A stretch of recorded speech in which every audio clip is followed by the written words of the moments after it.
Bu bezmiş hayatların örselenmiş öyküsü. Metropolde dayak yemiş şiirlerin öncüsü ve sözcüsü. Yasaklanmış içimlerin döngüsü. Memlekette Türkçe etmek işte ömür görmüsü. Ne o kuzen yeni düzen marjinal ve postmodern. İndi bindi bir toplumda olmuşsunuz postmodern. Adımı creative var mı ağzı almayan? Kaldı mı lan rap hakkında hiçbir fikrim olmayan? Ve muhterem sıkıldın kaoslu gündem arıyorsun. Ve muhtemelen linçleyince kendini şans sanıyorsun. Hayır o koltukta sönmeyen bir bütün var. Kaybeden bir gençliğin ve kalkmayan bir götün var. Kusura bakma sana bakınca benzer oluyorum. Moğollarla eşlik ediyor bir şey yapmadı.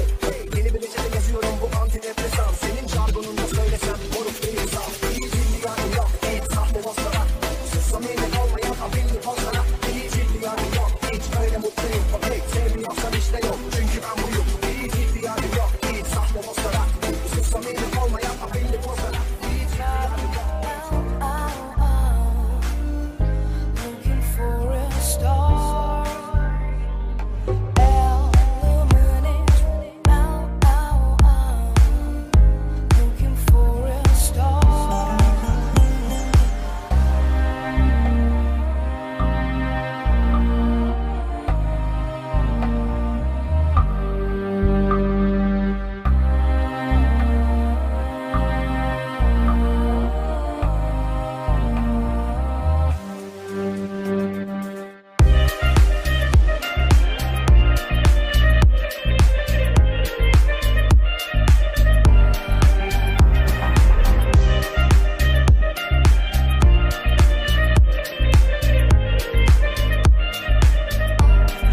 Bu bezi hayatların örselenmiş öyküsü. Metropolde dayak yemiş şiirlerin öncüsü ve sözcüsü. Yasaklanmış için dilin döngüsü. Memlekette Türkçe rap'in işte